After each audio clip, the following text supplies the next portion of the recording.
you will need them for the evening and the duration of the show, fam.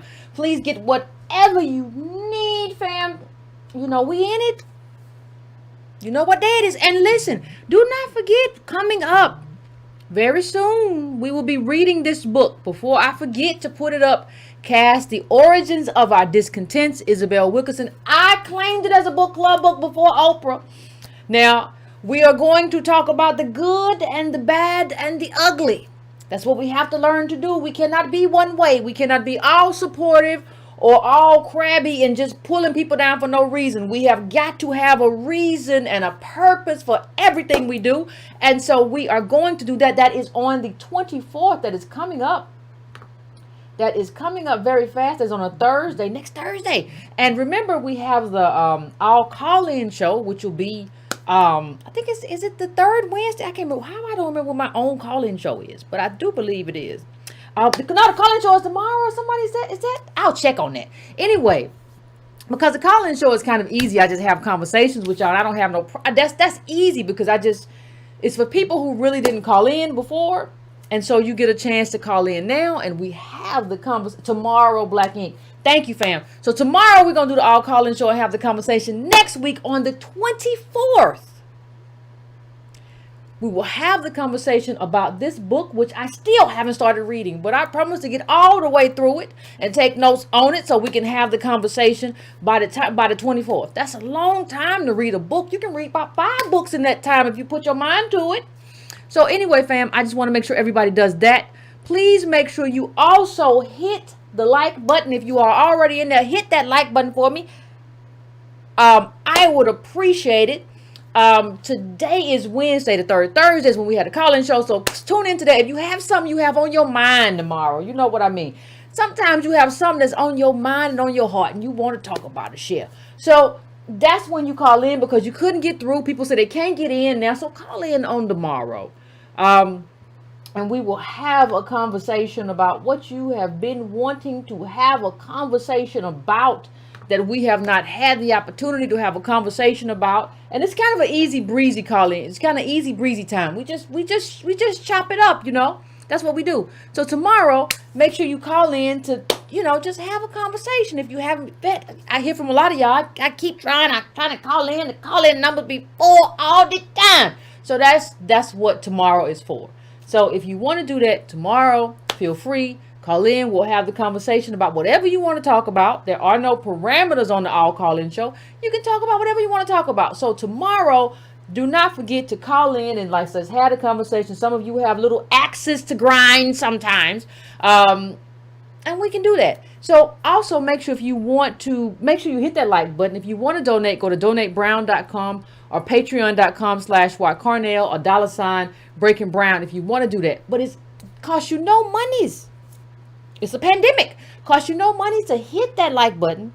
Costs you absolutely nothing to subscribe. If you have not subscribed to the channel, please double check and make sure that you hit that bell so that you get notifications. I would appreciate that. Please share and discuss. Those are absolutely free ways to help the channel.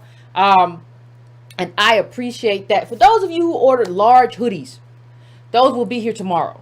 I know some of you, I ordered a large hoodie a long time ago. The large hoodies will be here tomorrow. So just for those who ordered them, if you didn't, don't pay me no, never mind. You ain't got to pay me. It costs you nothing to pay me no, never mind. But for those who did, that's what it is. Now let's get down to the nitty and the gritty, ladies and gentlemen. There are things to talk about. I saw a lot of stuff going on about, and I'm not going to get into it just yet. I'm not going to get into the swag and how they're what the title of the video is. I'm going to get to that. But I'm going to get to it in a roundabout way because there's something else happening. Do you all remember? I want to see who remembers. Do you all remember how we were told that the browning of America would be the end of white supremacy? You see what's going to happen. 2 questions I want asked. That's the first one. Do you remember, hands in the chat, do you remember what we were told about the browning of America? That's going to be the end of white supremacy. And that's why the white people are so afraid. They're afraid because the browning of America is happening. Let me see if I can find it. The browning of America is happening, and people, and that's why we got white people, white supremacy on its heels. Remember that? Does anybody remember that? Well, thing is, not so much. So we're going to talk about that, but we're also going to talk about something else, right? There are two things going on. There was one question I wanted to, I put out there the last show in a roundabout way, the last couple of shows. I said, Latinos have basically said, we're not voting for you. Or we might not vote for Biden. We switched up. We got a bunch of different demographics. It's going a bunch of different ways. And we don't know if we're going to go the direction of Joe Biden. And I said, I wonder what will happen. I wonder if the Democrats will berate them as they have ADOS, or if they will sweeten the pot. What we have learned, ladies and gentlemen, shocker. Wait a minute, back up. Click your heels 3 times. They have sweetened the pot. Now I want to talk about those two questions. I want to talk about the browning of America and how that interrelates to the sweetening of the pot, and how we have to do politics very differently than we anticipated in the swagalicious America, where people wear Timberlands and wear Converse, and all of a sudden that is something very special. So hold tight. So we saw something just so interesting.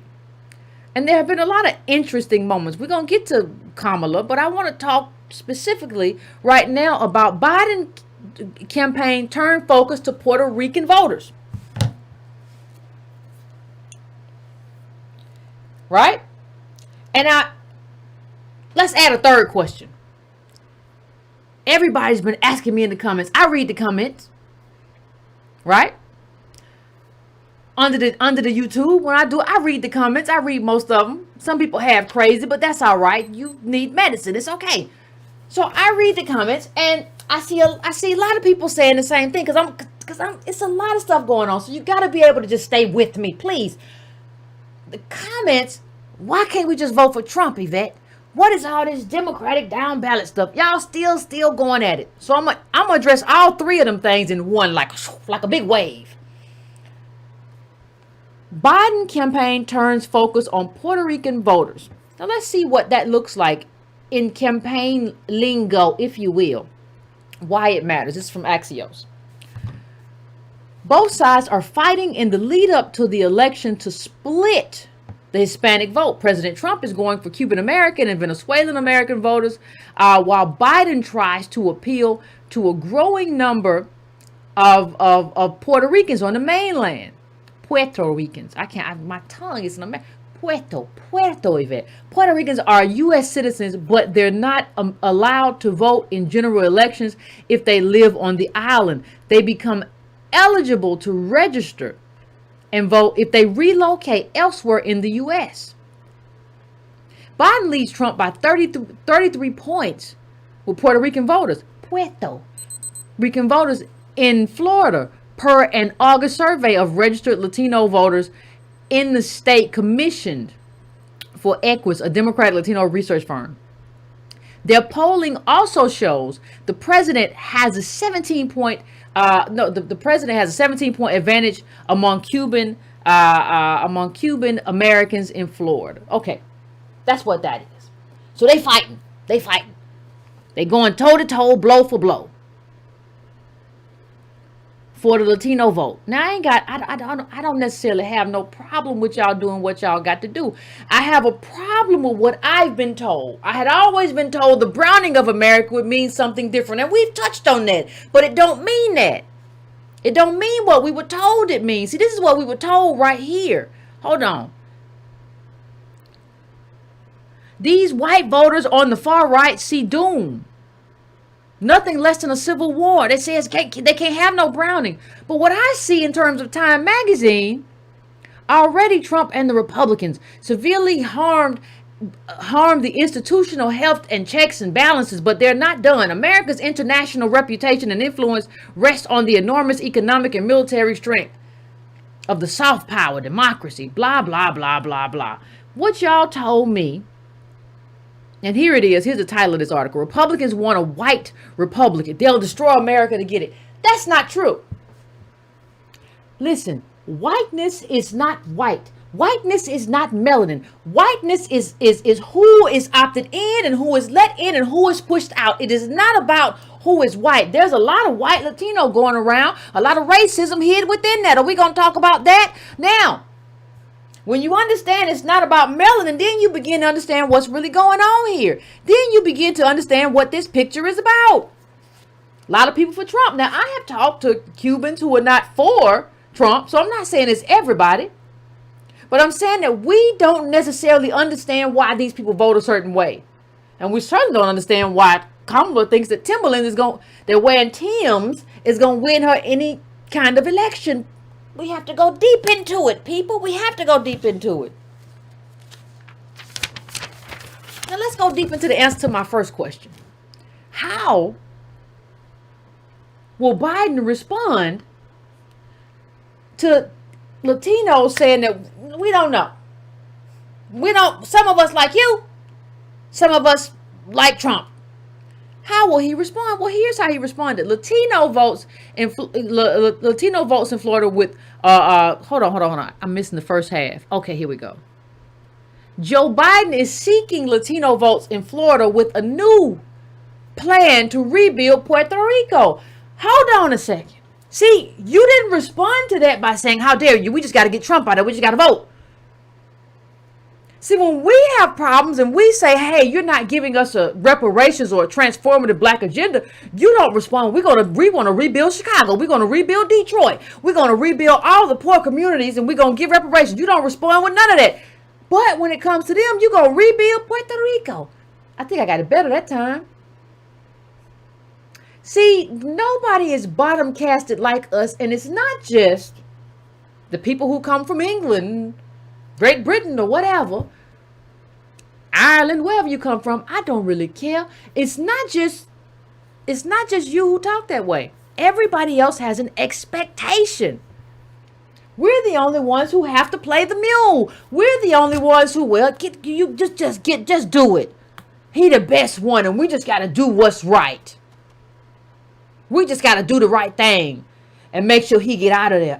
We just got to get Trump out of there. That's all we got to worry about. Nobody else says that. Everybody else says, what are you going to do for me? And then Biden responds with, well, I'm going to rebuild Puerto Rico. Let's continue, shall we? Joe Biden is bulking up his policy commitments to Puerto Rico voters in Florida as he tries to build support among Latinos in one of the most competitive states in the presidential race. In a plan released Tuesday, visit to Kissimmee, Biden detailed a recovery plan for Puerto Rico, which has struggled to rebuild after a major economic crisis, hurricanes Irma and Maria, and widespread earthquakes earlier this year. The majority of Hurricane Maria evacuees who left the island have settled in Central Florida. So that's what you're doing. You figured out that you're going to give them something. Now, why is that? Why is that? Well, the only way to understand that is you have to understand the Latino voter and the differences in the Latino voter. And here's the kicker, ladies and gentlemen. You have to understand the difference between the Latino voters and us. See, when I did that earlier question, I was talking about people who were saying, well, we just got to vote Trump. We got to do like the Latinos do. One thing we got to stop doing. Everybody, please stop mimicking everybody else. I hear some people say, we just got to do like the Jewish community. We just got to do like Latinos. We don't have to do like anybody else because we are not anybody else. We have to do what we have to do. We have to carve out a political plan for ourselves that doesn't involve mimicking anybody else. So let's just try for a moment to understand the differences among the Latino voters and how that relates to what we have to do and what we can't do. Shall we? Let's continue. So let's go in here, a little quote from this article really quick. Trump has built up an impressive body of insults against and racist slurs directed at Latinos. Let me bring this in a little bit. I'm missing a little bit out of this side. There we go. ever since he announced his 2016 candidacy in a speech calling Mexicans rapists. Ooh, y'all go hard, don't you? Now they're trying to figure out, just say that for a second, fam. They're trying to figure out, well, what's going on? He said all this stuff, but the Latinos, a lot of them, not all of them, don't seem to be budging. There's a split. Right? So, but none of it seems to have hurt him significantly amongst Latino Republicans. In 2016, he won 28% of the Latino vote, according to exit polls conducted by Edison Research for the National Election Pool and published by outlets including NBC News. That was 1 point higher than Mitt Romney got in 2012. Today, national polls show Trump set to get around 30% of the Latino vote. 30%. We already talked about it. He's poised to get 30%. Now, mind you, he's poised to get 30% and ain't nobody said nothing. Nobody said anything. And we talked about that the other day. We talked about nobody has said nothing. Nobody is saying anything. Right? So let's go to the next quote. In the key battleground state of Florida, new polls show Trump gaining ground on Joe Biden. A new NBC News Marist poll shows Trump leading amongst Latino voters, 50% to 46%. Quinnipiac University has Trump leading among Latino voters by 45 to 43% in Florida, though the difference is within the margin of error. And let me get that. And even though Miami-Dade County, Florida's most populous, is a Democratic bastion, Trump runs essentially even with Biden there at 47% to 46% of Latinos, according to the new Bendixson and Amandi poll, whatever. Now, let's look at this. Pay attention. Pay attention, ADOS fam. Latinos will become the largest minority voting group this year. That's why you see those Latino is the future, new black, all those shirts you see people wearing. Latinos will become the country's largest voting group this year. A record 32 million are eligible to vote, according to accounting for 13.3% of all eligible voters and making up large numbers of voters in swing states like Colorado, Nevada, Arizona, and of course Florida, where they are nearly a quarter of voters. No wonder Democrats are rattled and baffled. Rattled and political. They rattled and baffled. That's all you got to know. Right? That significant proportion of Latinos reliably vote conservative in and itself is nothing new. The population has counted a healthy number of Republican voters ever since the Latinos called an Eisenhower movement started in California in the 1950s. Northwestern University historian Geraldo Cadava wrote in Los Angeles Times op-ed in May. Now this is going to be important, fam. Just stick with me for 1 second.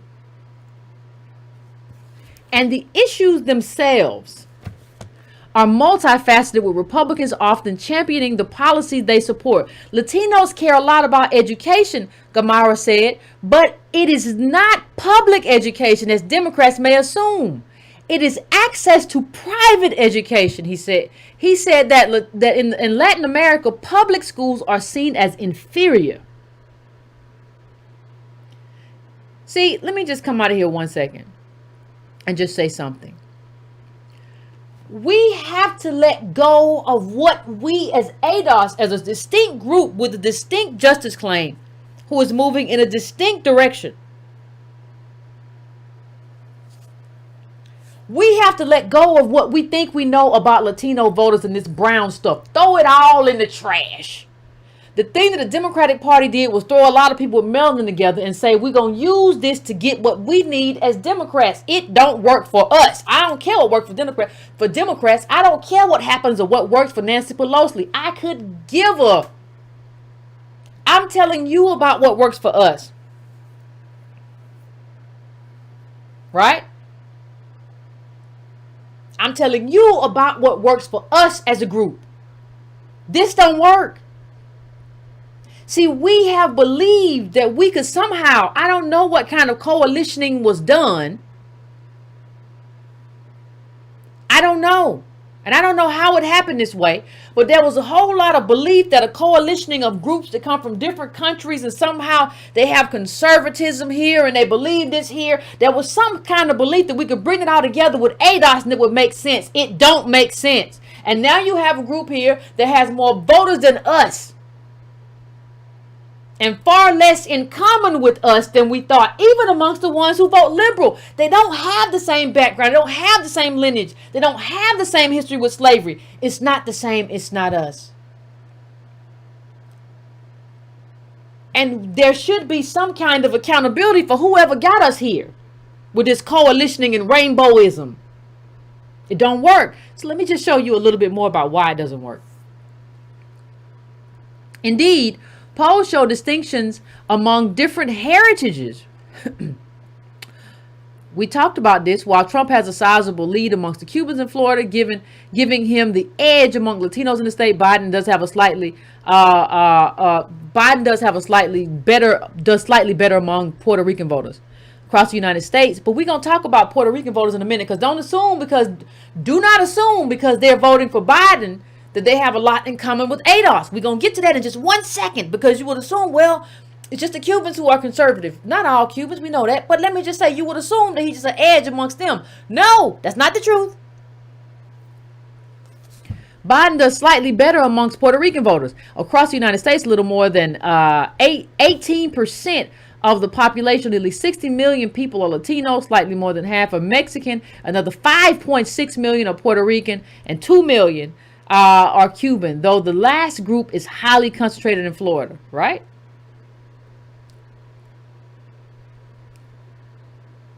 Hold on 1 second. More broadly, Trump's claim that electing Biden would bring chaos, violence, and socialism to this country resonates with Hispanics who come from countries with socialist regimes, such as Cuba, Venezuela, and Nicaragua. So what you see is this, fam. Let me come out of this for 1 second. What you see is this. They're voting conservative based on where they come from and what they went through. You don't get to mimic them, because what we come from and what we went through is different. How do you mimic somebody who just came here from Venezuela and is voting somewhere because of what they experienced? How are we as ADOS mimicking somebody who just came from Cuba, a long time ago, for what they experienced in terms of Fidel Castro? How are you mimicking anybody? These people are, listen, let me slow it down. These people are voting a certain way because of a certain experience. They're not following anybody. They're not riding behind anybody. They're voting a certain way because of what they experienced in their home country. Stop being a follower, first of all. Don't say we got to do like Latinos. Shut up for 1 second and be a whole grown person and decide what we need to do as ADOS. We don't get to follow nobody. We follow no man. We built this country. I'm not going to follow somebody who came here after the country was already built. No. I get to decide. We get to decide as a group what we do. We don't follow. We're not followers. We're leaders. We decide what we do. These people are taking their experience and pushing it into politics. That's what we do. But my experience is not a Venezuelan experience. My experience is not a Cuban experience. My experience is an ADOS experience. And I am going to decide based on that. Now, I don't have any problem with disagreement. Y'all know that. I don't have no problem with people disagreeing with me. But you're not going to tell me the best thing to do is to mimic somebody who just got here last week, a year ago, 10 years ago, 20 years ago, 30 years ago. And what I'm telling you is part of the reason that you're not going to do that with me is that that's lazy. So let me just go to a couple more quotes and we come out of it real quick. Even Trump's slurs can work, or at least not alienate dedicated GOP voting Latinos. Gamara attributed that to the racism that exists in many Latin American countries and communities in which lighter-skinned people and those with Spanish ancestry are favored over darker-skinned indigenous groups, the result of centuries of conquistadors and slavery. We are racist, Gamara said. We come from racist societies. Latinos agree with him. They don't see racism. How are you going to just go and follow them and vote Republican? How do you vote Republican with a group of people who don't see racism? You, as ADOS, let me come out of this one more time. Oh, I just come out of my quotes. As ADOS, what the most consequential thing in our lives is the infliction of racism onto us as a bottom caste, that oppressive force. How do you go and follow and vote with people who are also racist? Right? They don't see, the man just told you out of his own mouth. They don't see, they are racist too. How do you, as a person who has, as a group who we are, we've had racism inflicted upon us, how do you go and follow them over there to the GOP? So I'm just going to vote for Trump. Now, I'm not voting for Biden either. That's why I say Democratic down ballot. And we're going to get to the Democratic part after a while. Because if you are, listen, if you have a Republican that you want to vote for, as dog catcher or whatever, call me. And we'll have a discussion about that particular person. Yvette, there are two Republicans who I really like. And they have talked about stuff I really care about. So I'm concerned about Democratic down ballot because I have two Republicans who have spoken to my needs. Let me know. Don't just talk in theory to me. I'm done with theory. Talk to me about what's real. These people are racist. I'm talking about the Republicans. He's told you we have Latinos who are racist. He said that. And they tend to vote Republican. You can't go following them over there and say, I'm going to do the same thing they do. Our values don't align. Our agenda doesn't align. Our policies don't align. How you going to say, we got to do like Latinos. We got to do like Jewish people, Yvette. We just got to do what everybody else do. We got to do. No, we don't. We have to figure out what we need to do. We're not them. So let me just go back and finish off what I was saying really, really quickly. There's a lot going on with people. A Puerto Rican entrepreneur from Miami who spoke to me on the condition of anonymity agreed with the idea that the president isn't racist, noting that he, a brown-skinned man, supports him.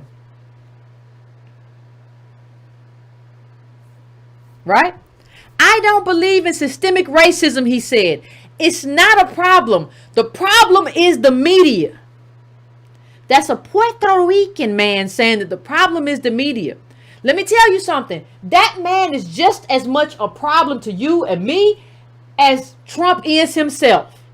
I don't care about whether he speaks Spanish. He's Puerto Rican. I don't care. He's just as much. And my job is to oppose him because he supports Trump and white supremacy. My job is to oppose him. My job isn't to join hands with him and go along with him because the Latinos are voting for Republicans. That's what we got to do too. We don't have to do anything.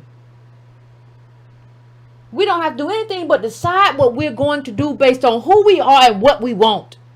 That's it. This man is just as much a problem for me as any white racist. Why? Because he's Latino. He's Puerto Rican. He says, listen, anybody who tells you systemic racism doesn't exist is, first of all, an idiot. He's a moron. And he cares far more about money than he does you or me or anybody else. I am in opposition. I oppose this person in every way possible. I don't want this person to have any success in life. That's where I come from. If you be mad if you want to, that's where I am. I'm not going to join forces with that person just because y'all say, or somebody says, we got to be just like Latinos. No, a lot of Latinos are conservative and they have benefited from it because a lot of them get to access whiteness. When do we get to do that? We haven't. So why would I do that? It don't make any sense. Sometimes you just got to break stuff down. And we have to understand some stuff, right? So it's very interesting, the freedom that some people get. And we've talked about it. But, I have never voted Republican. Never did it. Doesn't align with my values. But let me just say something. These crazy people, and people have psychological problems, so it's all right. You just need medicine sometimes, therapy. I don't know. It's not my problem, and I don't care for y'all. But do y'all remember how much trouble I got into for just wearing a hat and having some fun and joking around? Now that's a problem. But like CNN can let this woman be a total Republican. And like cause Etta Navarro, she's on CNN. She gets to be a total Republican. Nobody says anything. See, we're not free politically, and that is a problem. I'm not Republican because I don't agree with the values of conservatism, and you'll never have. I don't see any way that you can have reparations through that. So that's why I'm not that. I'm not a conservative. I'm not a Republican. I've never been. But she can be that and be totally accepted by everybody. She don't have washed up rappers chasing her around. She don't have nobody saying you're a disgrace. She don't have nobody saying that she can live her life and make money on CNN. But oh my God, you let me with a hat, and all of a sudden everybody want to let loose. You can't exist in a place where this woman can be free to be her worst self. And I can't be free to be my best self. It don't work. It does not work. And even as we were talking about, we saw the thing where Trump was going to go with one group, right? Trump was going to go. Trump's going to try to get the Cubans and the Venezuelans. They come from places where socialism didn't work out for them. Okay. Then the Puerto Ricans over here, and Biden's going to get them. And you might say, like I said earlier, well, what about it? Well, let me just say one other thing from this last article we just read from MSC about being free. Hold on, let me bring it up a little bit more. Among the reasons he gave for backing Trump, this entrepreneur, this Latino, was his immigration policy, which is another dividing line for Hispanic voters. Wait a minute. I said it impact black voters, and everybody attacked me and called me a xenophobe. Let's see what happens here. Though some are repelled by Trump's rhetoric, others feel they are unfairly lumped together with undocumented immigrants and resent those who cross illegally because they believe they damage the Latino image. Oh, well, wait a minute. So wait a minute. I get attacked for saying, hey, this is a problem for my people. And I get dogged by my own people. You're a xenophobe. ADOS is trash. You dumb dummies. Like, these people can say whatever they want to say. They freer than you. Stop letting people send your attack dogs at me, you dumb dummy. That don't make no sense. These people can say, I don't want to be associated with these people who cross illegally. I didn't say nothing like that.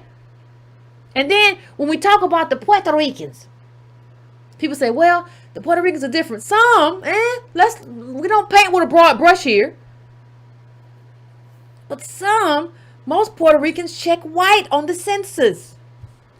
So even with the ones who are predisposed to vote for Biden, you should not assume any kind of sameness. Don't do it. We're not the same as anybody. This whole browning of America stuff is stupid. This whole I'm going to vote for I'm going to just vote for whoever is stupid. We got to do like Latinos is stupid. Stop being reflexive. Because look at this. And there was a great episode, I think it was on NPR's Code Switch, where they were interviewing people about, the prejudices and so forth. Let me bring this down a little bit more. Hold on one second. Racially on the census. People in Puerto Rico have only been asked their race on the census since 2000. Since then, they've overwhelmingly marked themselves as white. Much more so than Puerto Ricans in the mainland U.S. Here's how it broke down in 2010. White alone, 76%. Black alone, 12%. Some other race, 8%. Yeah, it looks like ain't nobody identifying as black, let alone ADOS. Okay? So let's go into it. New York Times had an article, why some black Puerto Ricans choose white on the census. Let's have a conversation about it since everybody wants to be all solidarity all the time. Let me bring this up over a little bit. I think a lot of work. I think he has a lot of work to do with folks in Florida, said Julio Lopez Varona, co-director of Community Dignity Campaigns for Progressive Center for Popular Democracy, adding that the new recovery plan is a step in the right direction. Florida has 1 million Puerto Ricans, and these Puerto Ricans have more of a bootstrap-minded mentality and tend to be a little bit more conservative. How does he improve people's lives in Kissimmee? And I think there has to be a case made for Puerto Ricans who want to come back, and what can be done about that, he said.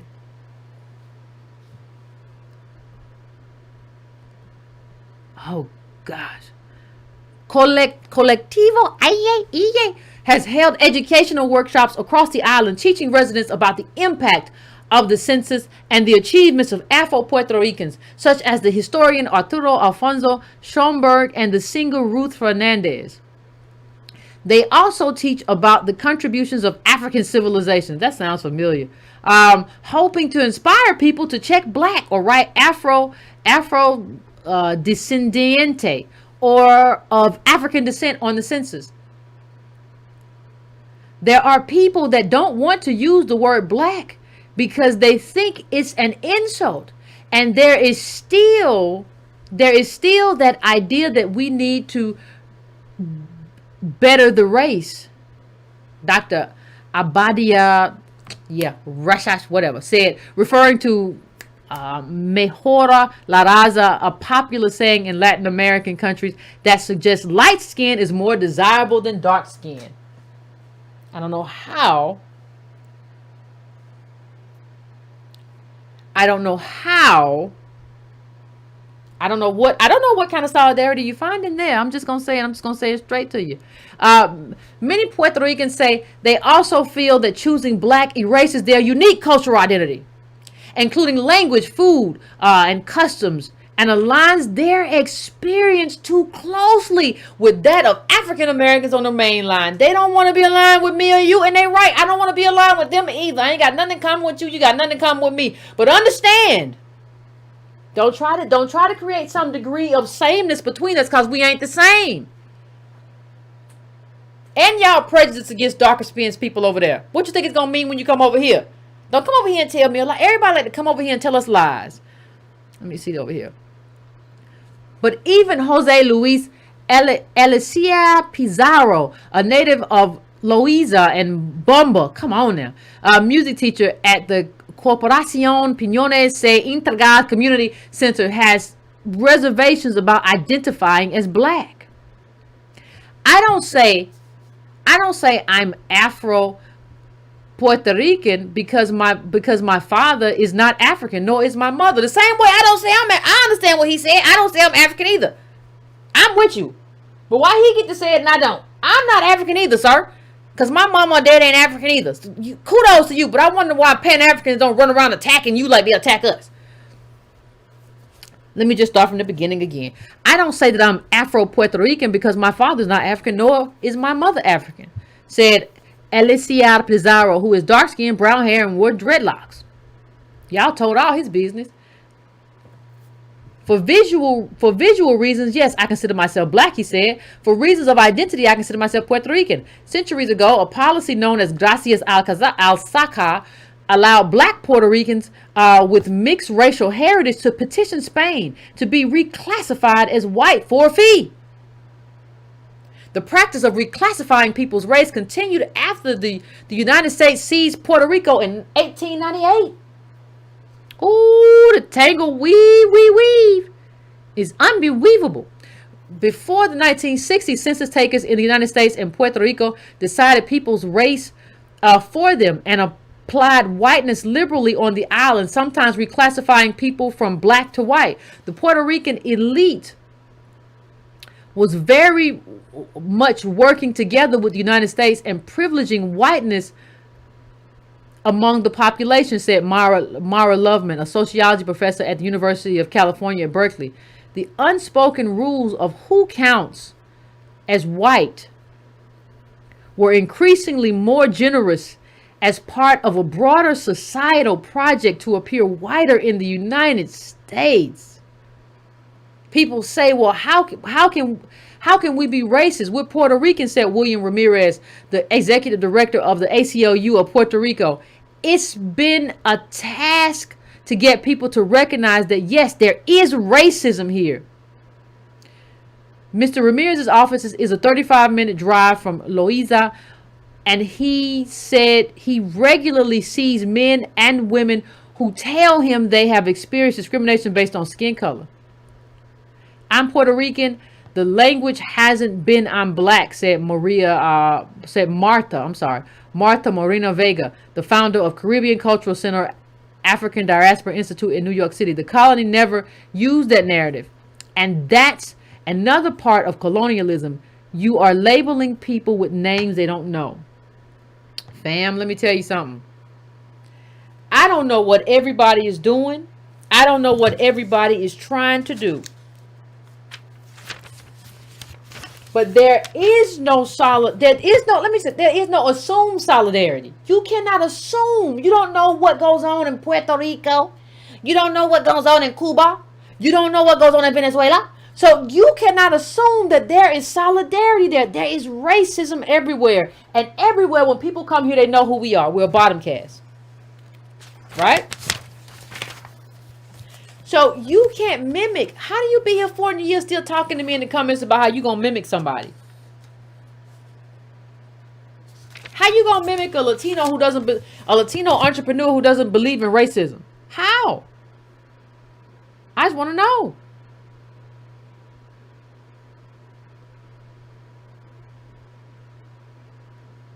And let me just say this.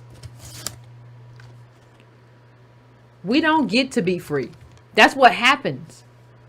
So we don't even get to like make our own choices. And too many of us are in this kind of space where we just want to follow what somebody else said. How much of what you say is based on what CNN told you to say? Right? How much? So when you see this, let me bring this up real quick. Hold on a second. Now, could a black person do and be at a top campaign for Biden and be a Republican? They see what they get to do. This is not fair. Everybody should have been up in arms. Biden camps taps Republican Trump vote Ana Navarro to rev up Latino votes. You would never let a black Republican go in there. You wouldn't even let me be that because of playing games and being silly with a Trump hat. I can't live in a place where everybody gets to be freer than us. Everybody gets to I'm a Republican, but I get to go do what I want to do with Biden. I've been living. But no, I can say, hey, guys, immigration guys, it's a problem for unskilled workers disproportionately displaces ADOS. And everybody say, oh my God, you're a xenophobe. You got to be ashamed of yourself. This woman is a whole Republican. And she gets to go over there and do this. We're not free. And it's not about change right now. It's about we're not free because we don't get to go and act how we want to act politically. They keep us in a box where we don't get to be free thinkers and free people. That's what's happening. We don't get to be who we want to be. We don't get to be who we need to be politically. We don't get to do it. We don't need more model minorities. And we can't model ourselves over model minorities when model minorities are intended to undermine us. You got to know who you're talking to. And the browning of America did not help us. It's about ideology. Even right-wingers understood that. Everybody who said this was going to help us should just stop. This woman is a Republican. And she gets to be whatever she want to be, whatever she think of out of her head. You know what we get, though? You know what we get? You know what we get? Here's what we get. And this is not the answer either. This is why I'm not for Biden, and I'm not for Trump. I'm not for either of them. Because I don't need you, BET, and all you people talking about, oh, she got Tim's on. Ooh, she got Tim's on. Timberlands. I don't care about that lady and what she wear. Everybody stepped out. All these people. Ooh, everybody try to make this a thing. Jamel here, I wish you would just shut up. You just talk too much and you say stupid stuff. So I can't even keep up with it. And this little lady right here. She gets on my nerves. Because she keeps trying to play stuff that don't make no sense. This little, whatever her name is. Like the little lady who works with them. The little, she's so crazy. Everybody's trying to give us culture. So everybody else gets policy and to talk seriously. You can talk seriously to the Puerto Ricans. You can talk seriously to the Cubans. You can talk, but don't talk seriously to the Negroes. The Negroes don't need nothing but Timberlands. They don't need... I know they talking about reparations and a transformative black agenda, but we don't need to get them that. We're just going to get them Timberland. We're going to get them Kamala hopping out of a car. I mean, a plane. She hopped out of some... I got her hopping out of some other stuff too. Hold on a second. Let me see. All these people. And I ain't got no problem with nobody's Timberlands or they Converse either. Even though Converse, your shoes ain't got no bottoms. They don't got no bottoms. They be straight to the floor. They like Air Jordan 1s that you see just straight to the floor. But that's what Kamala gonna be out. I wouldn't be surprised you see Kamala with some Yeezys. Because they try to make this into a thing where we just gonna... Oh, you see her? She wear the same shoes as me. Listen, we went through that. With remember when do y'all remember what? Michelle Obama, that's her name. Y'all remember Michelle Obama with the J. Crew and had on the outfit and all of a sudden everybody was talking about it. Oh, she wear the same stuff. Listen, we've been through that. We've been through this whole thing of people that's got swag. We've been through this whole thing. He's swagalicious. We all bought into stupid stuff. Don't nobody want to do this no more. We not showing up for this. And don't you say nothing to me when I show up for everybody else and not you in the top of the ticket. I don't care about your sunglasses or your tennis shoes. I don't care about what rapper you hang out with. I don't care about none of that. I don't care about how you dust your shoulders off. None of this is stuff I care about. We have, or at least we should have, matured enough by now not to be this childish, to get caught up by this. We can't get caught up by this stuff anymore. And let y'all fall. We can let y'all fall. It ain't no problem. It ain't no problem with me. Maybe a problem with some of y'all. Ain't no problem with me.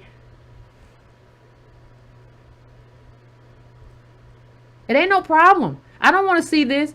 Listen, Miss Sarah Galvez, who I suppose you took the picture, that took the video. You Latino, you don't understand what I'm talking about. It seems like I don't care about Kamala in these little Timberland boots. Don't make no never mind to me. I see you and her trying to manipulate me and the vote of my people. And guess what? It ain't happening this time around. We're not doing this no more. We've gone for this long enough. Let this be the end of this trend of letting somebody swag speak when their policy should be talking. I don't want your swag or whatever you think you got to speak when your policy is what should be talking.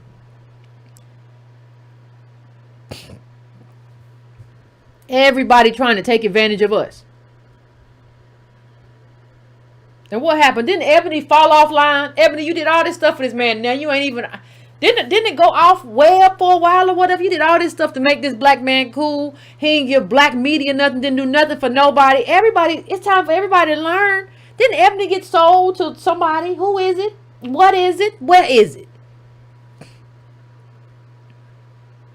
Everybody gonna have to learn. Don't nobody care.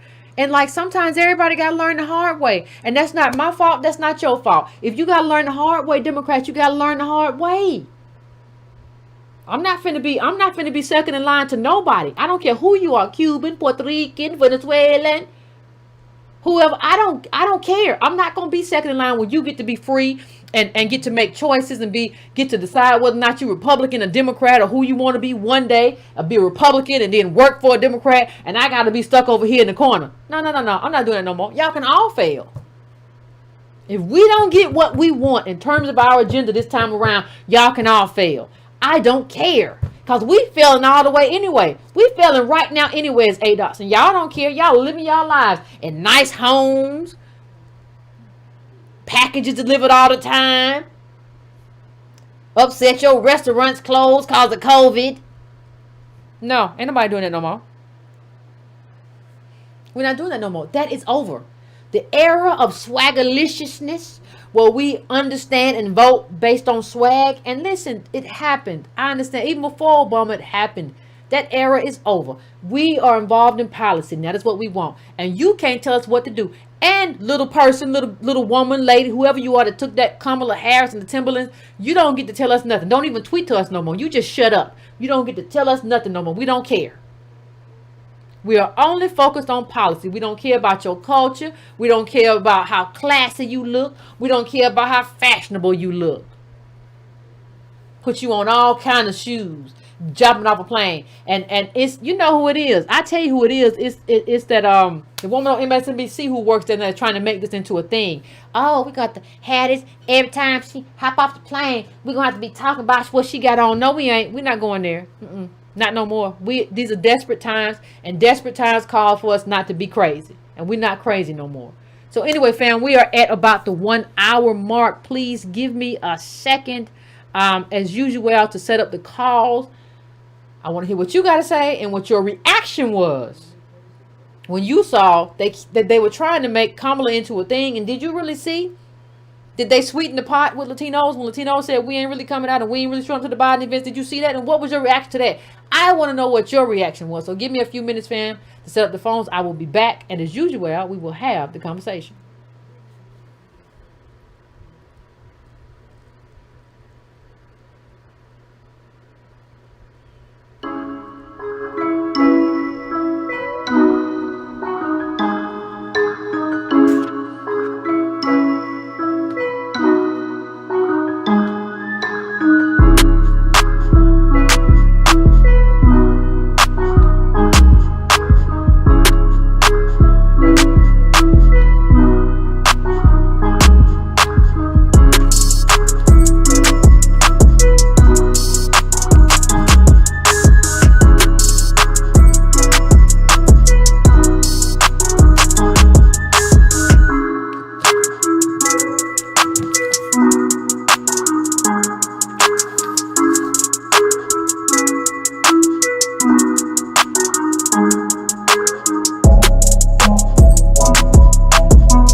back and I'm going straight into the calls. Straight into the calls. I'm going to 816. 816. What's your name? Where you calling from? What's on your mind? Yvette, how you doing? Good. How about yourself? I'm wonderful.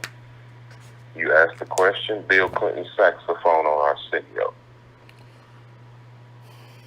Kamala Harris running down the steps, Bill Clinton's saxophone on Arsenio. It's true.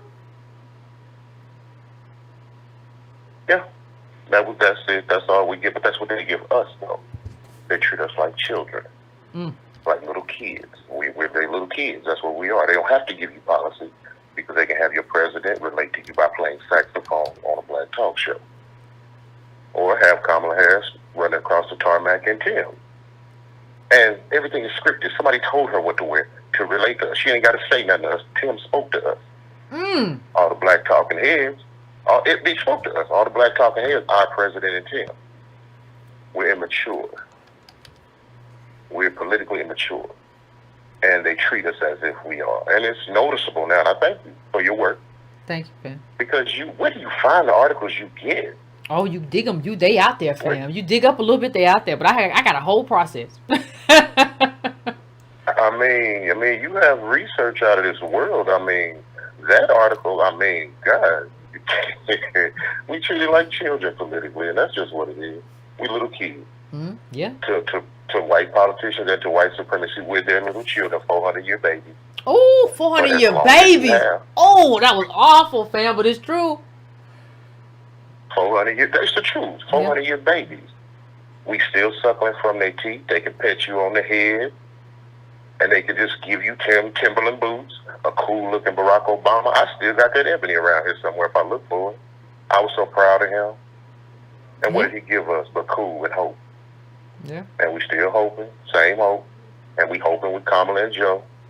But both of them have already told us what they're not going to do. Yeah. But the political immaturity and the 400-year baby, we still suckling. You're right. And as long as you have, and I say this every time I call, as long as you have black people that are getting paid to talk stupid to their own people. See, I can't listen to a lot of black talk no more because you just messed me up. Because they sound stupid now. Yeah, it is stupid. They don't even make sense talking. They're paid. They got jobs. And God bless them for working and having jobs. But that's all they got because they're not doing us any benefit. Well, and let me just say this: I think all black media should, at this point, because we don't have ownership. I think all black media should be somewhere like this, because that's the only way that's the only place you can. We don't know what happens tomorrow. You know, you wake up tomorrow and this whole thing gone. But I'm just saying, like, you want to be somewhere where you're free.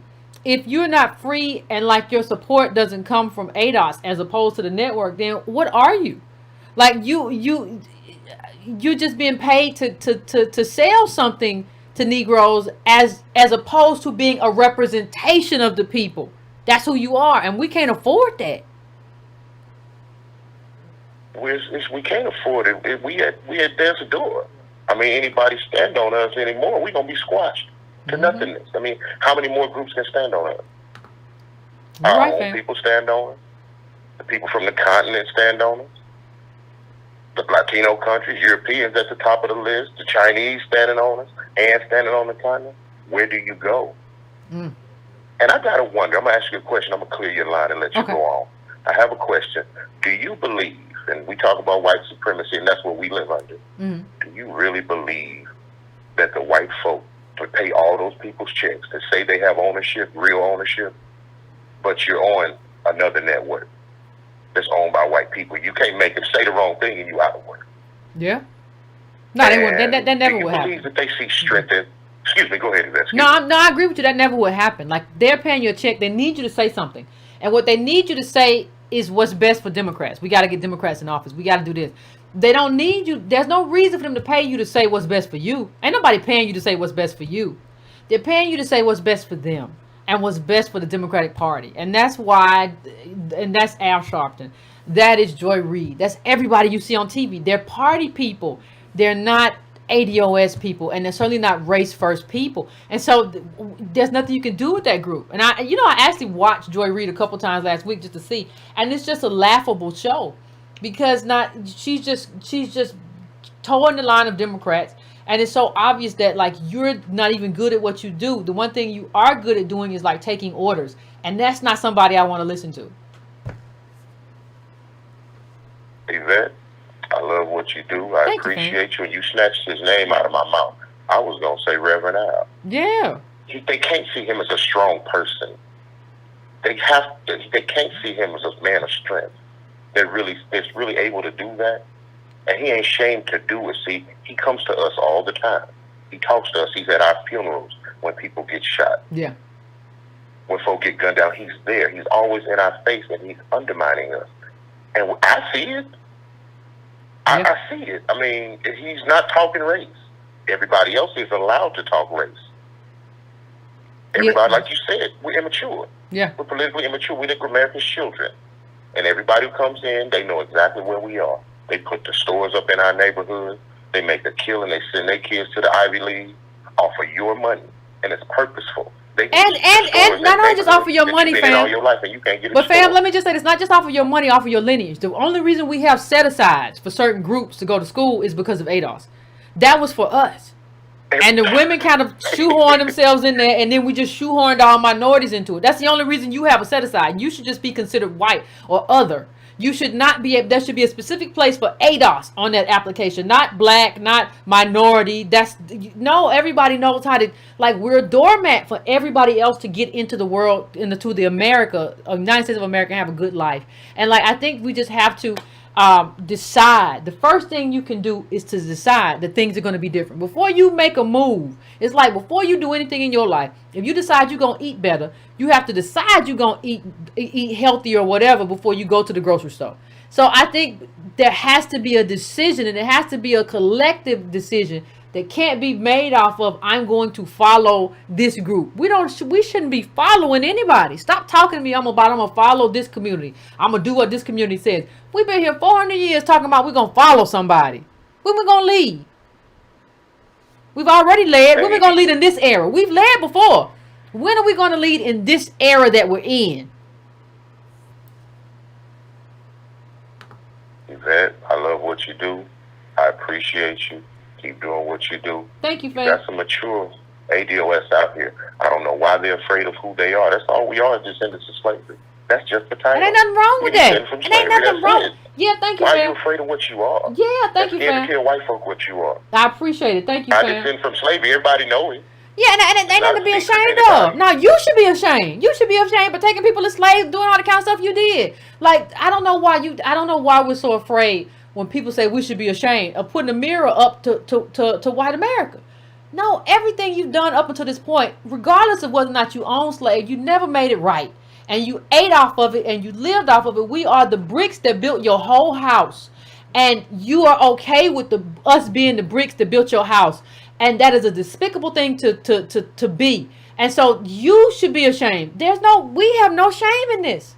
We didn't capture us. We didn't sell us. We don't have any reason to be ashamed. I don't even know how people feel shame from coming from where we come from. And we fought the whole way. Now, we've had some missteps in these last 30 years, especially.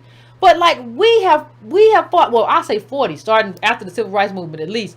But like we have really, really fought. And I don't even understand how anybody is ashamed of who we are and where we come from. I don't get it.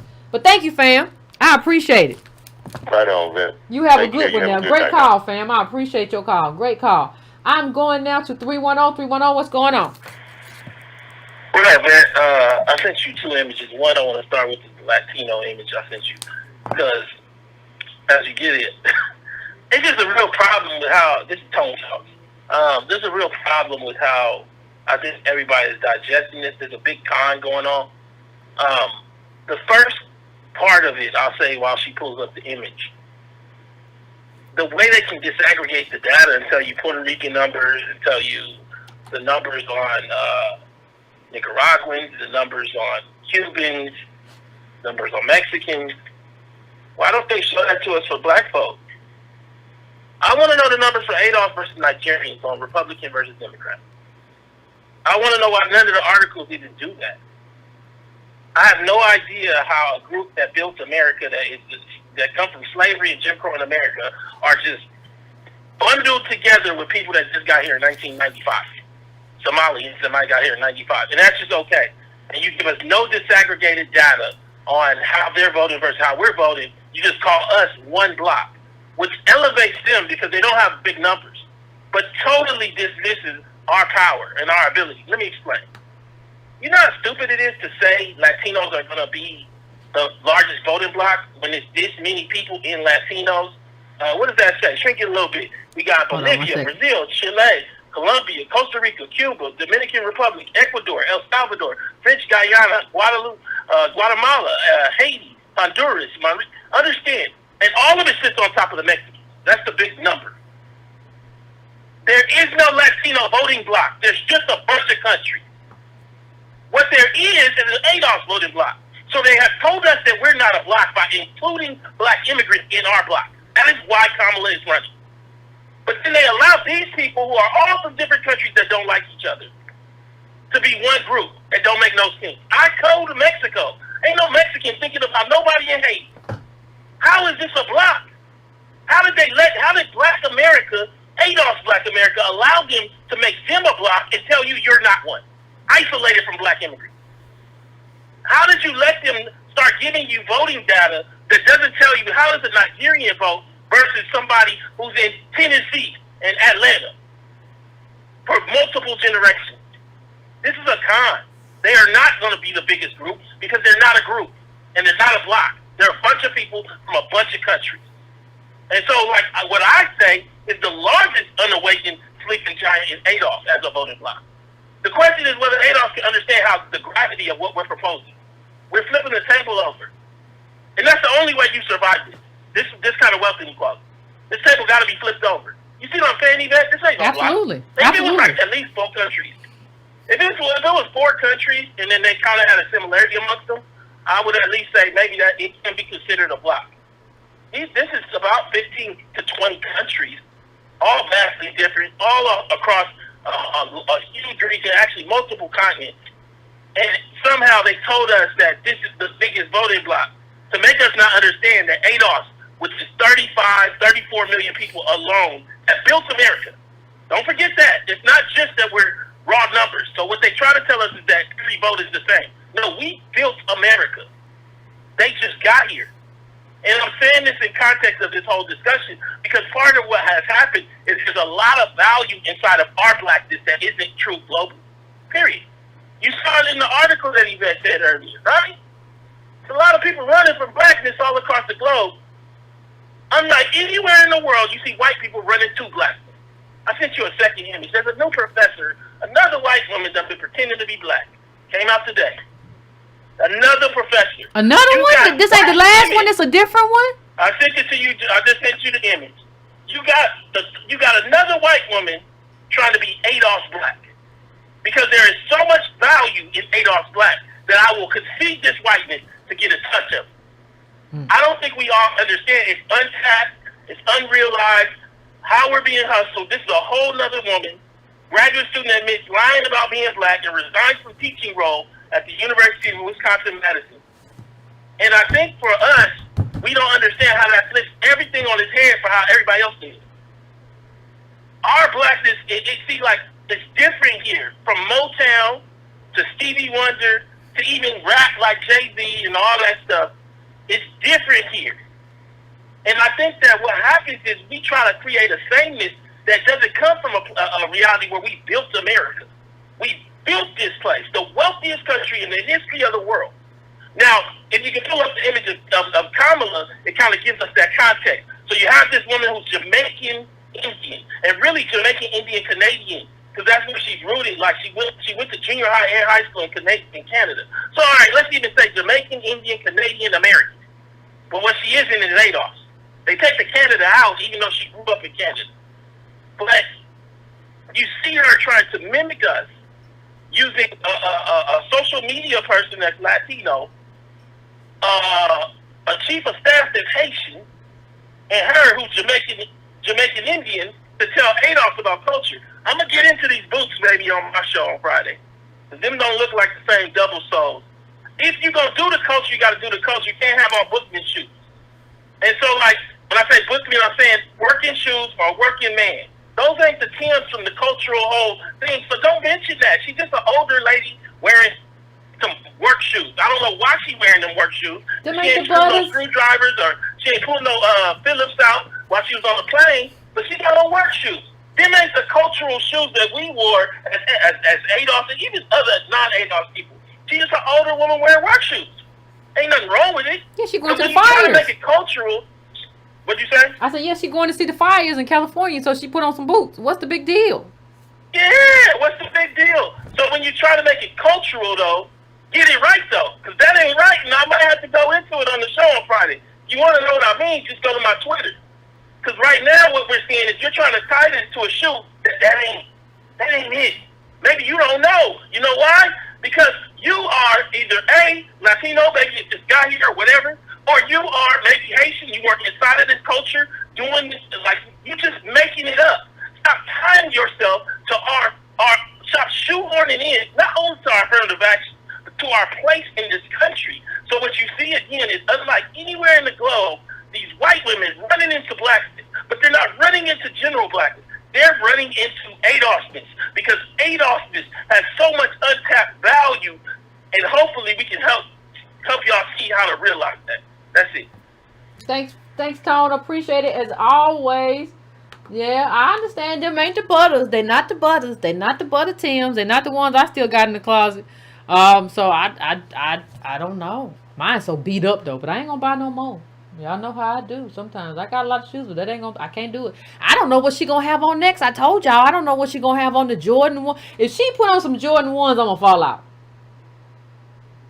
I'm gonna fall out. Jordan 1s or Jordan 6s, I'm gonna fall out. If she put on some Yeezys, I'm gonna pass out. I'm just gonna slap out. I'm gonna fall out on video. Because all this stuff, because they're trying to make this into a thing to where when she hops off the plane, she has on some swaggy shoes. She's been wearing Converse the whole time. So they're trying to make this into a thing. Oh, Kamala B, she be doing. It's not a thing, but they're trying to make it into a thing. And I don't know how far they gonna go to try to make it into a thing. Anyway, I'm going now to 702. 702, what's your name? Where you calling from? What's on your mind? Hey, Yvette. This is Kelly from Vegas, ADOS Vegas. Hey, how you doing? Hi, ADOS family. How you doing? Pretty good. Okay, I was laughing at you because I was listening to you. You're going to fall out. I'm going to fall out. I'm going to fall slap out. She put on some. I had to get the laugh out. But anyway, okay, so I want to talk to the point because the brother before Tone, I hate coming behind both of them, but shout out to them. But I agree. I concur with everything that they said. But I want to speak to the point about the article when you mentioned about the Latinos and the Hispanics about how they feel about public versus private school. Now, I have a daughter that goes to public school here in Las Vegas, and I've been trying for the longest time to get a scholarship for her to go to the private school that she attends. Now, she's been going there since kindergarten. She is now in 7th grade. With that being said, they were really pushing school choice. There's a organization called Nevada Foundation for Children that pushes school choice. So they had a meeting. I got the information. I went. Long story short, it was predominantly Hispanic with an interpreter. So what I did was I sat there because I didn't understand, and the interpreter, let me rephrase, was for a politician that was there. So somebody was telling him personally what was being said in Spanish to the group that was sitting. I think I was the only black person, actually Adolf, that was in there. So anyway, with that being said, I didn't understand anything that they were saying, but they were passing around a sign-in sheet. So they had an English sign-in sheet and they had a Spanish one. And my ADOS Las Vegas probably already knows the story, so bear with me, guys, if you're listening, but I have to tell it because it's apropos to this. So anyway, I thought about you, and I said, I remember with the conference, and I apologize that I could not go, but I did watch it streamed as much as I could, and as much as you guys allowed until your video comes out. But I remember you saying it's going to be Project Takeover. So I said, you know what? I don't know why that moment. I just said, you know what? I'm gonna sign the Spanish signing list. So I did that, and the next time I started getting even more information, It was in Spanish. It was on my phone, but I just used Google Translator to figure out what they were talking about. And then the next time, I took somebody with me that spoke Spanish. I figured, shoot, if they have somebody here to translate to this gentleman in English, I can get somebody that speaks Spanish to translate to me in English. Now, since then, because I did it that way, and there were like a lot of names on the Spanish side, a lot of names on the English side. I mean, not a lot of names. There were a few names on the English sign-in list. And some of those parents, I knew who they were. They didn't get half the information that I was getting. As a matter of fact, I would get information, and then they would tell me, they would call me like maybe a week and a half or 2 weeks later to see if I knew about it, because they thought they were privy to the information when I had already gotten it. So this is how this goes to the racism portion of it. So I wanted to bring that up, and just really quick to get off, because I know you have to call in tomorrow, but I don't know if I'm going to get in tomorrow, but I'll say this today. Because we are in Las Vegas, I'm changing the subject now, with ADOS Las Vegas. Coming up this Friday, we're going to be meeting with Senator Jackie Rosen's senior counsel. And so I'm saying that to say this, you guys, not that I'm not having faith in my ADOS family here, because we all work well together and I love them dearly. I just wanted to know if I can give my Twitter, if somebody can just DM me about exactly what it is. I mean, we already know that we're going to push the S-1083 and HR 40, because none of our representatives have co-sponsored anything. And, of course, we don't want them right now until the edits go through, yada, yada, yada. What's your but Twitter? With that being said, go ahead. I'm sorry. Nasa, you said you want to give your Twitter? Yes, may I? And sure. just so that they can DM me. I'm not trying to get followers. I'm not worried about that. We believe you. Really am soliciting help. Okay, and so I'm saying that because I have bugged Chris to death, I feel, and I know he's going to say no. And I mean, he's going to say that I'm not. And I love Friday. And believe it or not, I've bugged Kremlin. I haven't gotten to Zarina or I yet, but I probably will. Love Marlon. Love all of y'all. Whoever I didn't name, Reggie, Samantha. Y'all don't know me, but I know you. I'm very inspired by all of you. That's why I said your names. Of course, Yvette and Tone, Dr. Darity, whoever. We got you, fam. We got you. I'm so serious about this, because it wasn't that I didn't feel the way that I felt all this time. It's just that I felt like I was the man on the moon, or just the man on her own, on my own island, because I didn't have the verbiage. I got you, fam. You guys have created the verbiage for me to actually say things. And we thank you. When I say it, it commands attention by text or when I'm speaking. So anyway, I'm sorry. My Twitter address, Twitter handle is @Kellie, KELLIE _Pryor, P as in people, RYOR, like Richard Pryor. So if anybody could just DM me, I just want to make sure, do I need to go in with the data? I don't want to inundate. I don't want to screw this up. I know it's a marathon. It's not a sprint. But we're finally, after so many months, actually having somebody be able to sit down with us, and I don't want to, I don't want to screw up the first opportunity. And throw it in the chat. Throw it in the chat too. Throw your Twitter in the chat too. Okay, I will after I hang up, because I'm on the phone and I have to just listen, and then I'll go ahead and do that too. That's fine. Thank you very much, everybody, for listening. But yeah. Appreciate it, fam. Thank you so much. No problem. Bye-bye. We work as a team, so we don't have no problem with that. Ain't no problem. We always help each other, so that's fine. Just make sure you throw it in there, and people and the DMs shall flow down. I am going now to 612. 612. What's your name? Where you calling from? What's on your mind?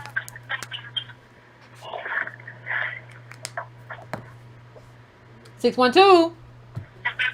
Hi, how you doing? Pretty good. How about yourself? My name is Minister Toya. I'm calling from Minneapolis, Hey, Minnesota. How you doing? What's going on? What's on your mind? I'm good. How are you? I'm pretty good. This is like the second time I've gotten to talk to you. I just want to let you know that you have just really opened my. It's just really been refreshing to hear someone else that thinks and talks the way I've been for. I'm a little older than you are for all of these years, so I just really want to let you know that you have been really refreshing. Appreciate it. I wanted to call in because a lot of the things that I heard you say this evening, as far as us not being politically free, I have experienced a lot of that this week. I am actually running here in Minnesota, and I'm running with the Green Party. Okay. Against Ilhan. Okay. And so, because no one's looking out for Adolf, no one's here that, has our best interest at heart. She's a Democrat, but she is a foreigner. And most of her policies have been directed for, most of the bills that she's produced has been for foreign affairs. It's not in her best interest to fight for what we fight for here. We do a lot of reparations rallies. We've been fighting for reparations here in Minnesota for a while, child protection and all of that, and those things we've been fighting for, and that's not in her best interest. So, I decided that I'm not going to do Democrat anymore. I'm not going to do Democrat anymore. So I decided to run green. So sometimes when you say down ballot Democrats, like, well, she must not know that here in Minnesota, our Democrats are not looking out for us. They don't want to see us succeed. That's just, that's just one thing. But what's been happening today is when I started talking about Biden and being the author of the '94 crime bill, and when I talked about BIPOC here in Minnesota, I didn't know the Democrats were so mean. I didn't know that they were going to start attacking me the way they did. Oh my God, you can't say anything about Biden. He changed when he went with Obama and all things of that nature. I mean, I had garbage thrown in front of my door yesterday. You had what? And I don't live in one of those neighborhoods where people just throw garbage at you, right? But or throw garbage in front of your door, and it was based on the fact that I had been pointing out the faults of the Democrats. I started to think for myself. I can see what's going on, and I started to speak out about it, and they're not happy about it. And these are not white Democrats; these are black Democrats here in Minnesota. Yeah, these program are Democrats. Uncle Toms here in Minnesota. Well, even that's why I don't even like saying black, because we don't even know what kind of black you talking about. I don't know whether somebody who just came there from Somalia, or I don't know whether an ADOS. So it's very interesting. But go ahead, fam. It's ADOS. Oh.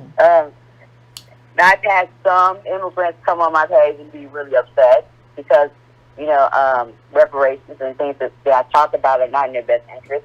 But when I fight I'm an activist, so I fight a lot for black men, ADOS men, mass incarceration and things of that nature.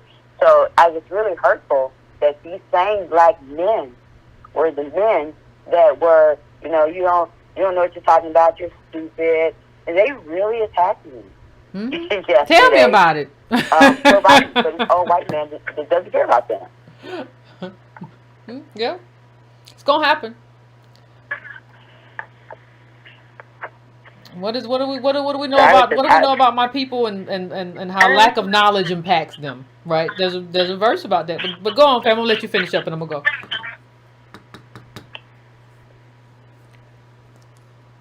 Make sure you also, fam. I'm gonna let you go because I think you're off the line. But make sure you drop in the chat. I think I didn't hear you, but I heard a feedback. Make sure you drop in the chat your information. So that if anybody wants to be of assistance where you are, if anybody is where you are, that they can assist you there. So make sure you drop that in there and drop your @ or website or whatever, fam. So do that. I'm going to the next caller. I am going to I'm going to 516. 516. What's your name? Where you calling from? What's on your mind? Hi, Yvette. This is Jeanette from Elmont, New York. How you doing tonight? Pretty good. How about yourself? I'm doing good. I'm really enjoying your show. It seems like everyone has said exactly what I was thinking. Thank you very much. But I would just like to say that, if for some reason everybody just want to replace us. I can't understand.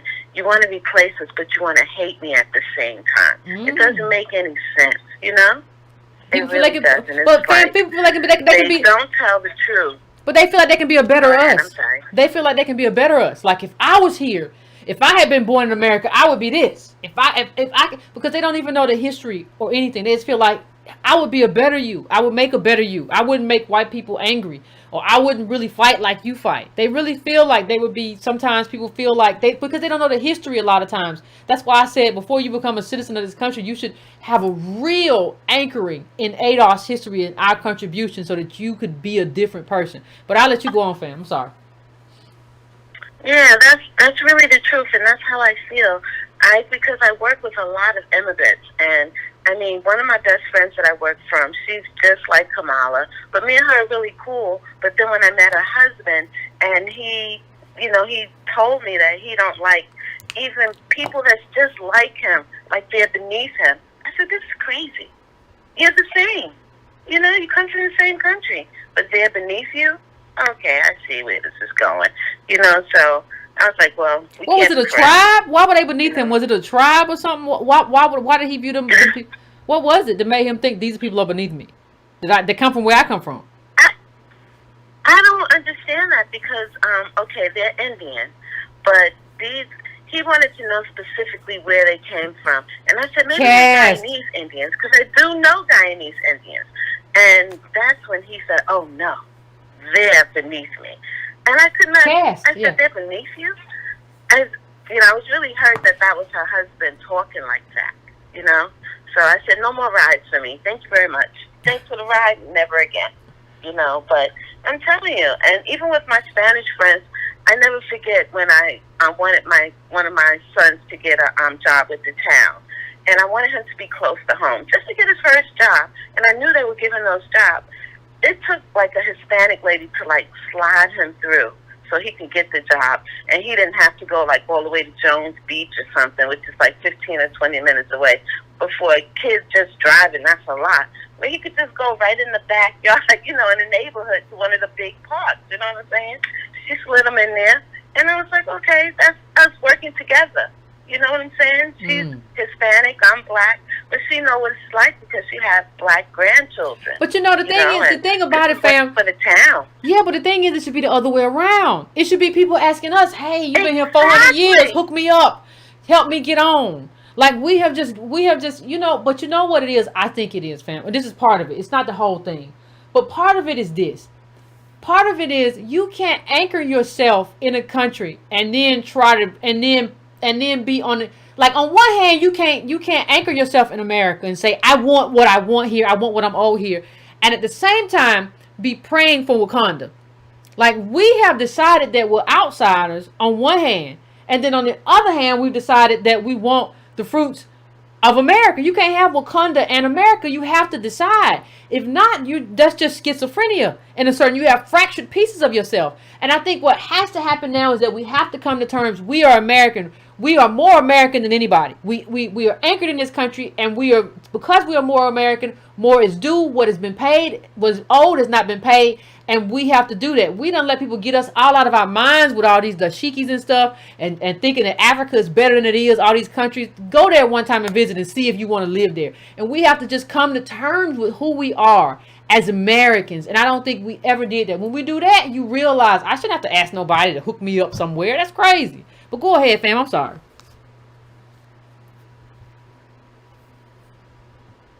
You still there, fam?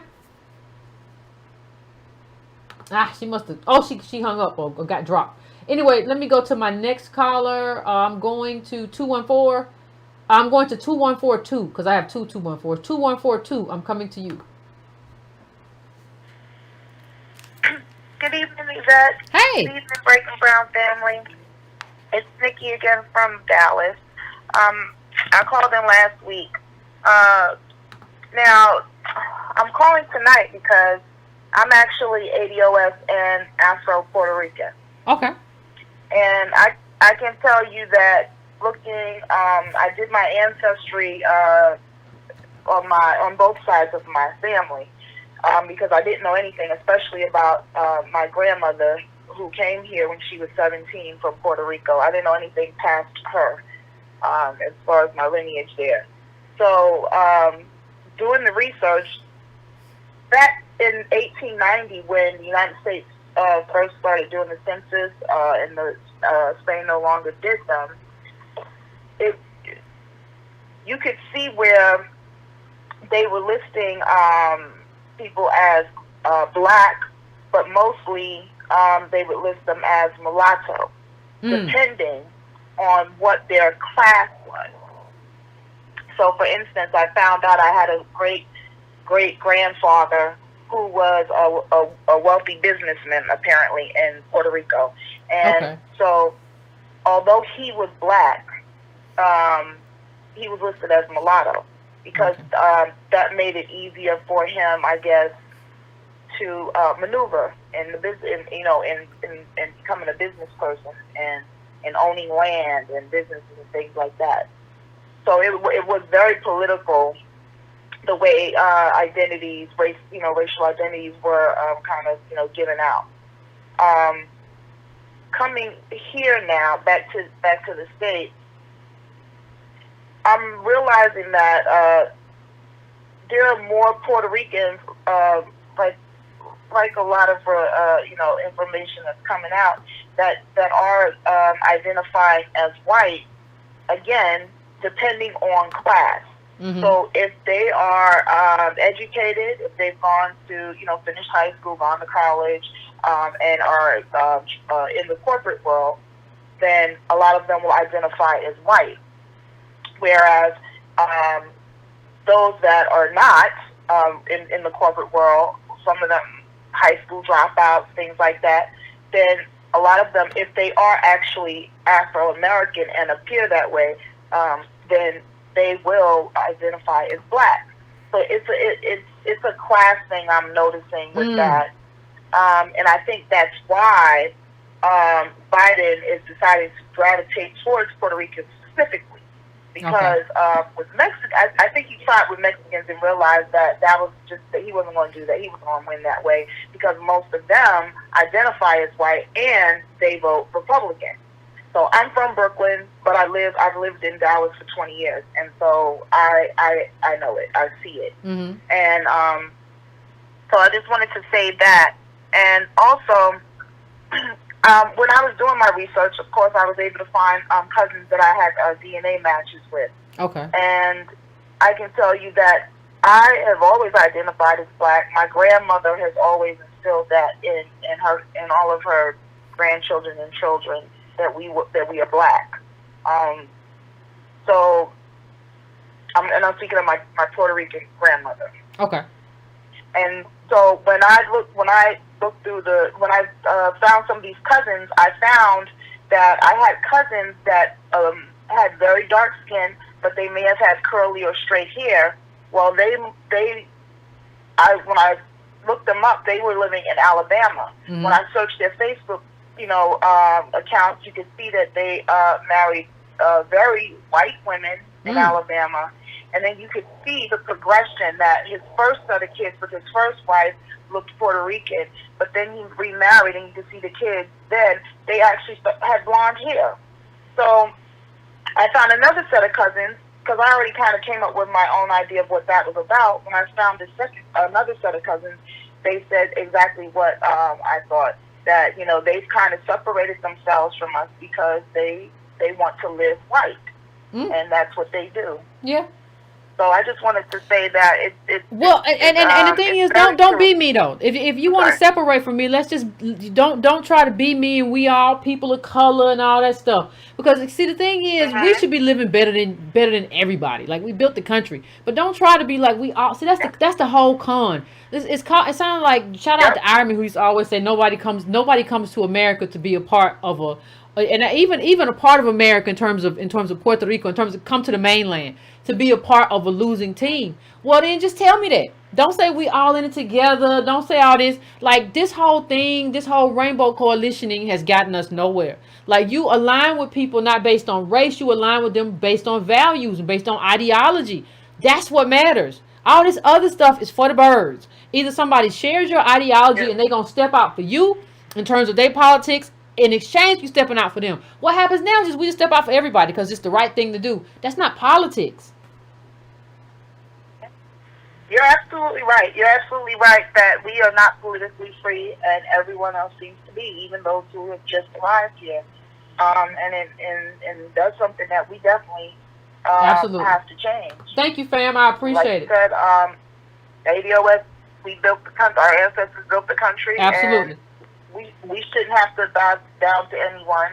We should be top tier in this country. Thank you, fam. I appreciate it. Thank you. And the thing is, you have to understand that Puerto Rico is U.S. territory, but it's a very different kind of, like, even the way she talked about, like, read the whole article about how they do politics over there, and like the voting culture is 99%, and like how they do things is very different than when you come on the mainland. So like, to be, yes, this is American, come on the mainland, the culture is very different. Everything's different. So don't tell me, and don't pretend that like racism doesn't exist there, and don't pretend like if you want to do like her cousins or her family did or whatever and just be white, then you know that's not the same as me. We're not the same. So that's going to be a problem. That creates a problem for our politics. If I'm trying to get my justice claim and you want to be white, so we both have to be very clear. And I think every group who we want to do solidarity with, if we talking about solidarity, that needs to be written up like a contract. Ain't no, well, we can end this together. I don't know you. You're not my friend. Let's not do this in it together stuff. If we got two different groups, two different organizations and goals, I need to know what you're going to do for me. Right? That's got to be a part of it. Ain't no, well, we in this together. We all brown. I don't care about that. No. That's not it. We're not doing Crayola politics no more. So I'm going to another call. I am going now to 336. 336, what's your name? Where you calling from? What's on your mind? Hi, Yvette. This is Linda Ados from Greensboro, North Carolina. Hey, how you doing? I'm doing good. How about yourself? Oh my goodness, girl! I am a 68-year-old woman here in Greensboro, North Carolina. My eyes is finally open. Ah, it's wonderful. You Sunlight. have done the work. Thank you. We have been so bamboozled. That's true. I'm calling meetings with my family so I can school them, talk to them, discuss this thing, because we have been we've been fractured, just deliberately, just pull the wool over our eyes. Yeah. And this thing has just got to stop. You know, you've given us an identity, a true identity. It's always been there. Yeah. Nobody said anything about it. I'm 68 years old. I haven't heard talk like this. That's and it's true. just, I don't know. They like you. They'll dance our dance. They'll put on their shades. They'll wear our clothes, and there's no policy. not worth anything. Just warmed up. There's nothing to say. It's the same. What was that? They all get the same policy that they all give. Like, we can come and say, hey, it's you know what Democrats are like? It's like having a menu, right? And you go to a restaurant and you say, hey, I want some grilled chicken, I want some string beans, I want a salad with cherry tomatoes, please. I want a Coca-Cola. And then they give you like porridge. And you said, wait a minute, I said this is what I want. And they do it every time. Like, it's always the same platform of well, I'm going to give you this porridge. And because you're going to stay alive, you're not going to get what you want. You have to come vote for us. Okay? And it's just like, that's not, no. Everybody else gets a menu and they get to be made strong. Their body gets strong and they move on in America and they move up. And we just stay brittle because we just eating our porridge all the time. I don't want no porridge. Can I have some spinach, garlic or something? Something for my mom? No. Protein? No. Take this porridge. No, but everybody else is ordering from the menu. You see everybody else getting whatever they want from the menu. That's what it's like. I'm going to let you go on, fam. I'm sorry. Absolutely. I agree with you, Dr. Cornell. You are on board with this thing. I appreciate you. I am so glad Thank you, that I'm following you for 6 months now. But you're on target, and I really do appreciate you. I want you to keep it on. You and Tone, keep it up. We got to keep pushing. No, You're on we the are. right track. Thank you, fam. I appreciate it. We're going to keep pushing. We're going to keep pushing. And you know what's so crazy? These folks don't know what to do with us. What do we do with these ADOS Negroes? They keep saying stuff and it's right. And we keep trying to tell them it's wrong. We tried this bot stuff and it ain't work because they ain't bots. They don't even know no Russian. So, Lord, child, what do we do? That's kind of where we are now. And it's just like, well, you could try like giving us what we want. that would be a great start. But like, you still have too many buffer Negroes. There's still too many buffer Negroes in the way, but that's okay. Everything in due time. So I'm going to take my last call. If I don't get to you tonight, please do not forget that tomorrow at 9:30, because I don't have to set up a show with all the images and notes and stuff. So tomorrow at 9:30, do not forget that we will be doing the call-in show. So if I do not get to you tonight, you can call in tomorrow and say everything that you wanted to say in tonight's show. So please feel free to do that. I'm going to 214. I'm coming to you now. There you go. What's going on, 214? Hello. What's up with you? Hello, Miss Cornell. Hey. This is James Green. I think by the answer you might know I'm from Africa. I'm from West Africa, and I've been watching your show, and I'm so very glad that I have my African Americans that are talking about the Democrats not being all what it is, and not just getting on the Obama train and just going with Obama like he's all that. Because some of us come from West Africa, the entire government is black. They come from your tribe. You know them. They come from the next tribe. But they will sell you to the European in a minute, in a dime. They will not do nothing for the country. They take all the money and put it in their pocket and will do nothing for the entire country. And so it's easy for me to see Obama and the Democrats and Kamala Harris putting on Tims and Chucks. Like, no, that doesn't mean nothing. What is your policy? I want you to sit down.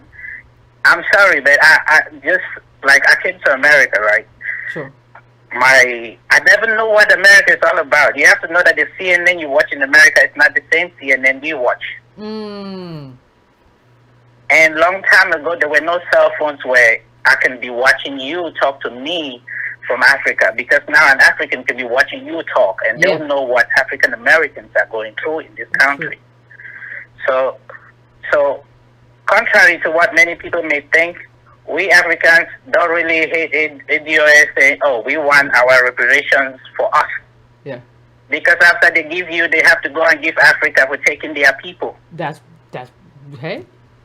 So we're not really we're not really fighting with you guys, because at the end of the day, we are Africans.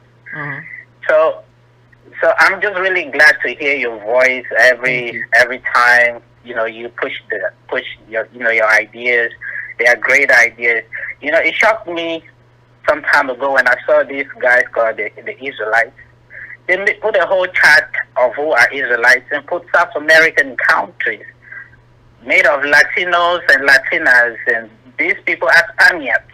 They are not African people. Yes, they are Spaniards. Those Latinos and Latinas, Spaniards actually flew their people down to South America to make sure they neutralize the population of the slaves down there. So the slave population is not higher than their population. They actually gave their people land and flew them down there. So I learned this in school. Taught to me by a white lady in humanities. So they actually flew their people down there. So those people are Spaniards. Yeah. So absolutely. You cannot name those countries out like they are African people, because most of what I've seen is most of our African American people, those people, they take these people because they are poor. They are the leftovers of Europeans. Because they are poor doesn't mean they are us. They are not us. So we are not connected by poverty. They are broke, and they are in the the lower Yeah, the law of the European, ladder doesn't mean they are us. They are their own people. So our people need to stop saying saying uh saying colored people. No, they should be colored. We are black. Mm. Well, And the one thing that I would like to talk about is African American people. They need to reach out to Africans in America, because when we become citizens, we are African Americans. We are not some Africans. On the paper, we are African Americans. When we vote, is the African American vote. So if you don't talk to these Africans, some of them come here, like I told you, I never know nothing about Africa, what African Americans go through. Yeah, but you know what my thing is. Let me just say this. Like, here's my thing. Like, why is the onus always on us? Like, normally what happens if you're a citizen of a country, then people reach out to you and say, hey, like, let me know what this is. Like, talk to me about it. And we're very welcoming people. If you say, hey, tell me about this, tell me about your history, we'll talk to you. We don't have any kind of like disdain for anybody. So if you ask us, we'll tell you. Right. It seems just like there's a lot of assumptions that are made about us, as opposed to like coming up to us and just having a conversation. You have those like me that will do my own research, watch and do like my own. You know what I'm saying? Then you have those that don't really. They just stay on their own and they are making their own assumptions. Like I sit at work, and two Africans, one from Somalia, one is a Caribbean. Mm-hmm. They come and they are mad at me that I don't like Obama. Both of them, they're mad at me. They say, you don't like Obama, so you like Trump, so why you don't like Obama? What? You know what I'm saying? They're just so mad at me. But I'm saying, these are people that they haven't been spoken to. Like, if a real ADOS, like if they listen to you, then they might know a reason why, they don't have to follow that train. They don't have to just be an isolated person doing their own thing in America. They have to understand that they have to be part, because everything they're enjoying in this country is what you guys work for. Mm. So they have to, they have to follow the train. They have to not act like they are in isolation. Yeah. They have to follow what you guys say. Say, okay, we are not voting for Kamala Harris and Biden. Then every African, every Caribbean, every say somebody is an African man that comes from London should also stand in line. Like, okay, all of us are not voting for these people, because African Americans say this is not the people to stand for. I totally agree with you. I want to thank you for calling too. I appreciate it. And it's good to know that like not every African, who, whether you're on the continent or not, is like, the people who oppose us don't necessarily speak for you. And I agree that like we have leadership here. Like, people should kind of like, we built the country. You need to check in. We are leading this space. We would disagree a little bit because I don't see myself as African. I've only been to the continent one as a visitor, but I do agree in terms of what should happen, just not the order in which it should happen, right? In terms of like, seeking you out necessarily. You should seek us out, but part of that goes on us too, because we haven't made it. We have kind of, and other black immigrant allies who've kind of called in have, one brother really kind of broke it down really good, and one sister, another ally broke it down really good too. One man, one woman, who in terms of like, it's us that put other people on the pedestal. And then people kind of take advantage of the fact that we put them on the pedestal. And I think what has to happen at this point is that we have to put ourselves on the pedestal and understand who we are and how we're anchored, and like the leadership role that we have to have, instead of being like, oh, y'all come from kings and queens. Oh my God. Yeah, we ain't got no culture. The men's is locked up. We got to learn from you. No, we have to understand who we are. We're not doing that no more. So I appreciate the gentleman who called in. It's great to hear you and to hear what you think, as opposed to people who keep telling us they speak for all West Africans and everything else. That was great. And I want to thank everybody who called in tonight. I'm not going to get to another call. I want to thank y'all though. No more calls tonight, but call in tomorrow night, starting at 9:30.